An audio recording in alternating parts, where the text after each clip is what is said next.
There's a lot of things being reported, a lot of things being speculated about, a lot of things being said. Not all of it can be believed and treated as gospel. Remember I was saying about Baker Mayfield? If you know, it's like in relationships, you either poop or get off the pot. The moment they didn't sign this dude to a contract extension, I'm like, this ain't gonna work. So if the Browns don't get Deshaun Watson, please tell me how that works with Baker Mayfield going forward. I'm just gonna call quarterbacks unstable creatures. Unstable creatures. You can't flirt with another franchise quarterback and then come back to yours and be like, oh, that was nothing. Oh, her. No, we don't want her. Oh, she's way too skinny for me. No, we want you. I'm not looking at her. You can't go back to Baker Mayfield. There's no putting this toothpaste back in the tube, bro.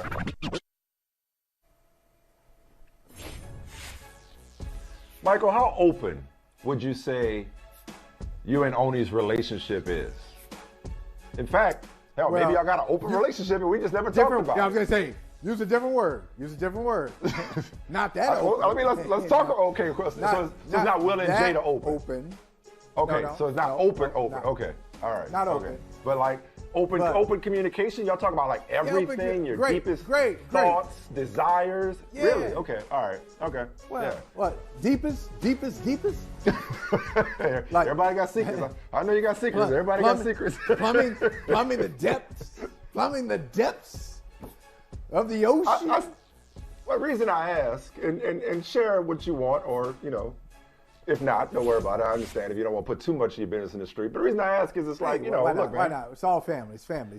But you got to know your old lady, or generally speaking, you got to know your significant other. See, the reason I ask is I was curious if you and Oni had like a freebie list, or a cheat list, that celebrity cheat list. No. Right. No. Not only do Sarah and I not have it, Sarah, we can't even have that conversation, okay? Like, she's secure, I'm secure, but neither of us is interested in having a conversation about who you hypothetically would like to bone. Like no thanks. Like, I don't, she doesn't want to hear that. I don't want to hear that. It's just, we're not the type to be like, we don't go out looking and being like, we ain't swingers. I mean, I'm just being honest. Like, we're not no judgment. If that's what you're into, that's not what we're into. So we're not looking at somebody and evaluating somebody else. If you go to Sarah and say, I was watching this show on TV, it's called Sister Wives, and I'm wondering if you like a couple of sister wives to bring into the household. No. She's like, not even. And even the whole, hey, Sade is my wife in another life, my wife in my head. Like, nah, like she don't find that to be cute or funny. So I'm just trying to figure out the best thing I saw today. I don't know about you. Best thing I read today was Mike Garofalo's tweet that the Browns have been informed that they're out of the running for Deshaun Watson, a source says. Hell, that source could have been me. I told you that yesterday. The team still views Baker Mayfield as their quarterback going forward.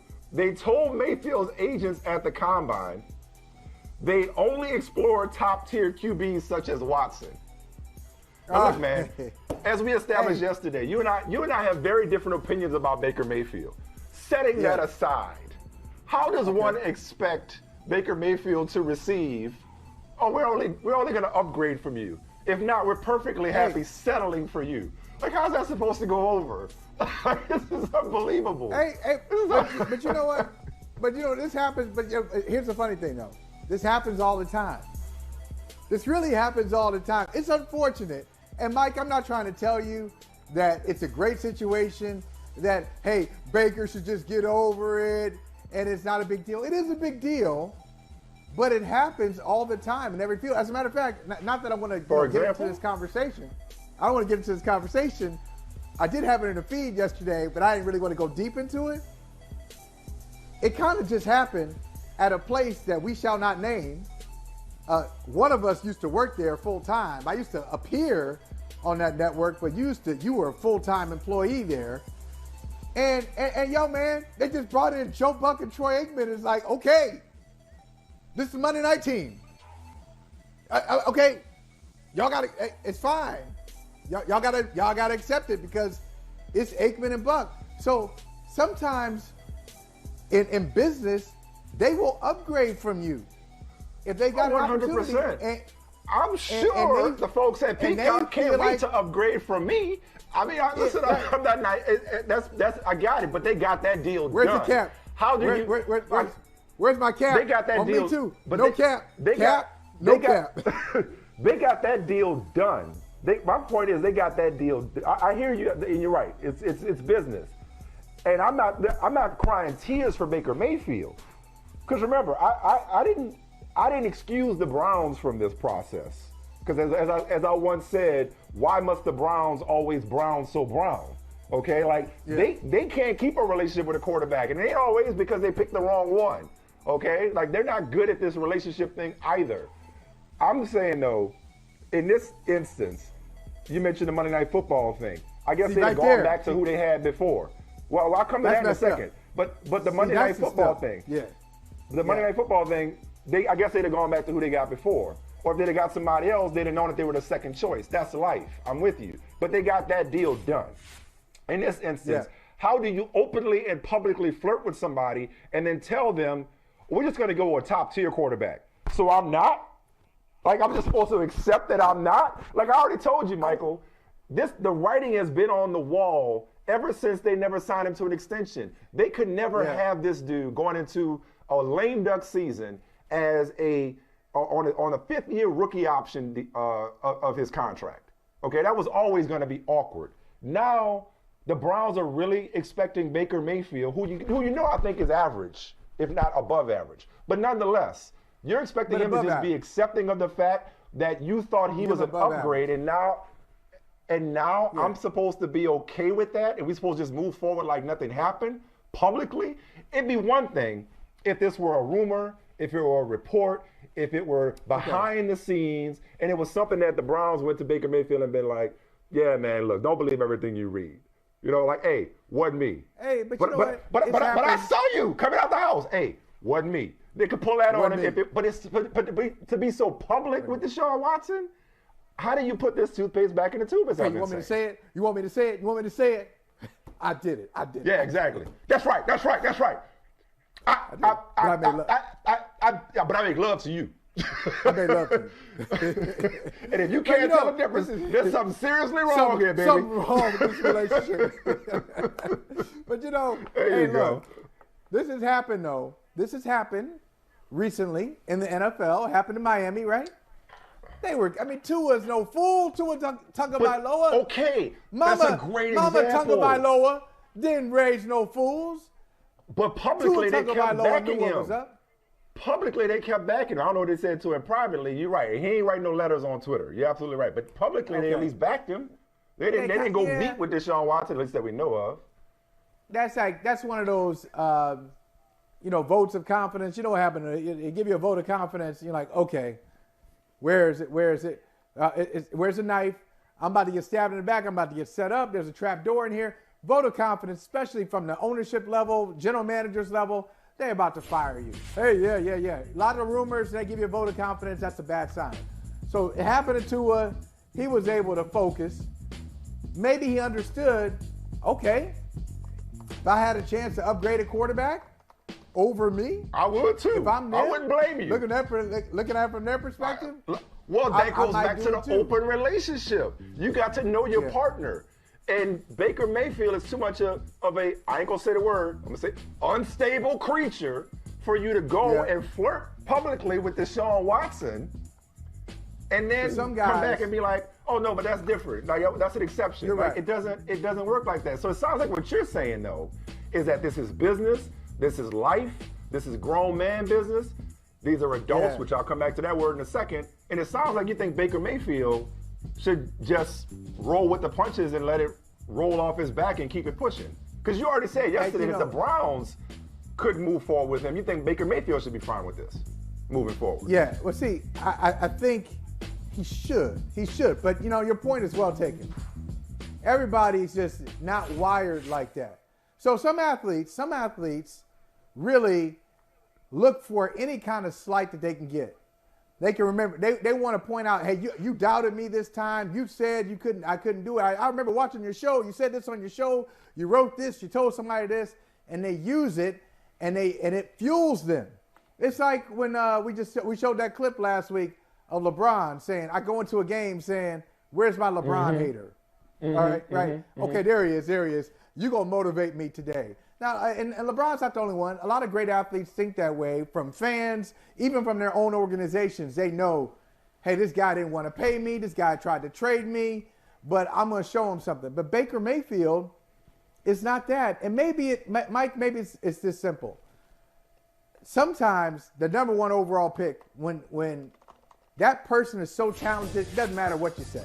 Doesn't matter what you do. They're great, and this greatness just drips off of them. But Baker Mayfield is not that guy. Baker Mayfield is a number one overall pick who maybe is a little insecure. He could be insecure.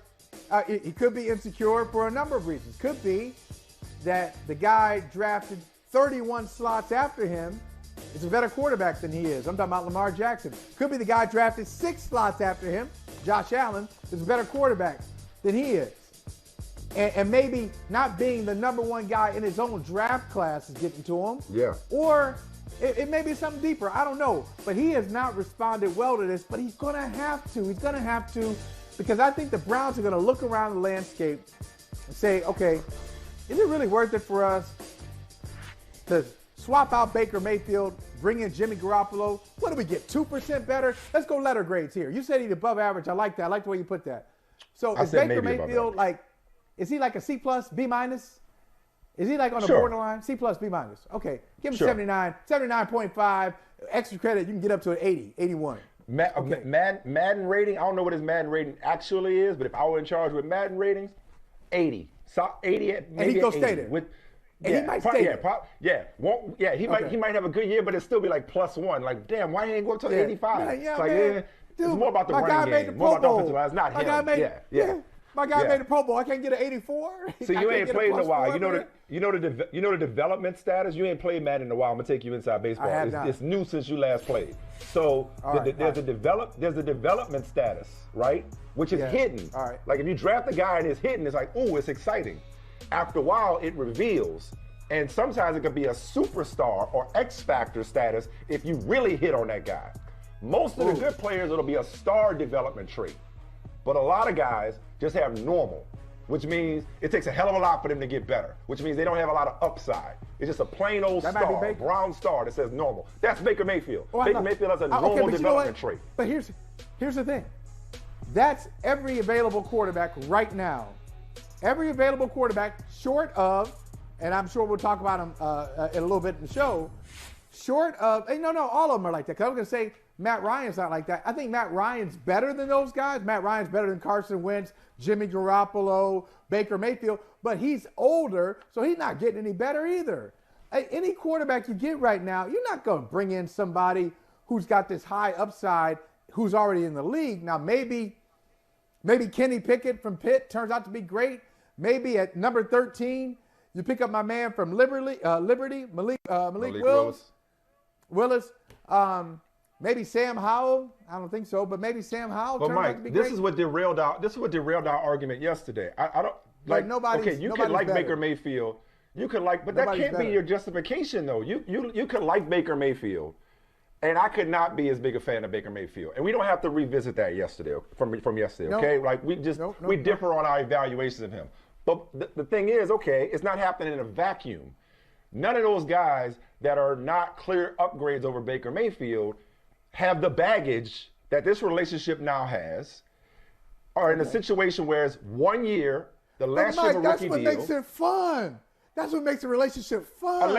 The baggage. No, this isn't fun. That you bring into it. This is an abusive.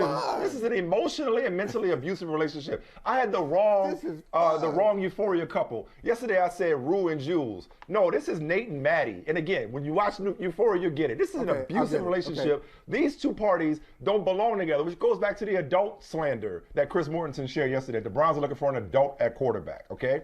For all of Baker Mayfield's image, and they didn't put. It's messed up. That's from a source. That's from a source. See, there you go. You're getting upset because somebody's slandering Baker Mayfield and talk about because you want to protect Baker Mayfield so bad. Yeah. It's accurate. He's immature. Hence the love letter or whatever the breakup letter before they dumped him the other night. Here's the irony, though. The irony of that. I think I agree with you. I think you're gonna say what I was gonna say. Go ahead. Well, I mean, but you might say something different. I'm just gonna say and I know it's what we do. It's I tried it on you the other day and say, hey, you asked me a question. I said, hey, sources told me. And then you made me do something really dirty. And you made me reveal my source. And I'm still kind of broken up over that. That's messed up, man, that you made me do that. But it's like you're calling Baker Mayfield a child, yet you going behind his back, dropping like that's what I was. Right. I was getting there. Right. I was getting there. That's why I said it. And he's a juvenile. They living in a glass house throwing bricks. But not even for that. It's like if you're the Browns, it's like the adult way to handle this is just to be real with Baker Mayfield, not try to have your cake and eat it too. Not be like, oh, well, we just gonna entertain like top tier quarterbacks. No disrespect. We gonna entertain top tier guys, but if not, we gonna be good with you. We good, all right? That's not the adult way to handle it as far as I'm concerned. And just say, yo, come back and play under these circumstances. It's like the adult way to handle it would be like, yo, man, this ain't working for us. This ain't working. And it's not gonna work long term. Go be great somewhere else. Oh, there it is. I was waiting for it. like this is not gonna work for us. This is not going to work. So let's just let's work together. Which I think somebody reported this yesterday. Let's work together to find your next team, and we'll move on. There's a reason why the Browns have been through 30-something quarterbacks since 1999 or whatever the freaking number is. They don't know how to treat quarterbacks. It's high. As a market, as a franchise. This quarterback, I don't think is that good. But this is where I do agree with you to some extent that you cannot point to Baker Mayfield and blame him singularly. I can think more than one thing at the same time. I can think he's overrated and overhyped and not that good, but he can't be blamed solely for the Browns' struggles given the history of this organization. That's why I say they're an abusive couple. Yeah, now history's a good word. Shout out Northeast Ohio. And y'all know what I'm talking about. I see you Mayfield Heights. I see you Shaker Heights. Cleveland. All right. Akron. North Olmsted. I see y'all. Lakewood. All right. So the reason Baker Mayfield is the right kind of personality for Cleveland is because never in the Browns' history, maybe twice in the Browns' history, have they had a marquee guy, a guy who was seen as the number one player in the draft, like Baker was, or the number one free agent. They've never had somebody say, Cleveland, I want you. Right. I told you, Deshaun was never going there. But it's basically what Joe Burrow did for Cincinnati. When Joe Burrow at the Combine, Joe Burrow was like, options. Oh, take me. But he could have handled it the right way. I guess. But he handled it the right way. He said the right things. He was like, yeah, I'm all about Ohio. I'm all about Cincinnati. Bernie Kosar did it back in the day, and Cleveland still loves him for it because he was one person who wasn't throwing out Cleveland jokes. He said, yeah, I want you. You want me, I want you. Baker Mayfield is the same kind of guy, except the production's not there. So the will is there. Well, that's a big part of it. But the production, I guess. And is the production not there because he's not good, or is the atmosphere? I think it's more of the former. The moral of the story for me is that both these individuals deserve each other, but definitely would be better apart. It's like I blame both sides. I blame both of y'all. Okay? Baker ain't that good, and he extra sensitive. So you're gonna call this? We're gonna put this down as a no-fault divorce. This is a no-fault divorce? They can't, irreconcilable differences. They cannot go forward like this. They just can't. I mean, the fact that they expect him to just know your old lady. You got to know who you're dealing with. Hey, thanks for watching Brother from Another on YouTube. Make sure you hit subscribe before you leave, and be sure to watch us 3 to 5 p.m. Eastern Time on Peacock. Appreciate you.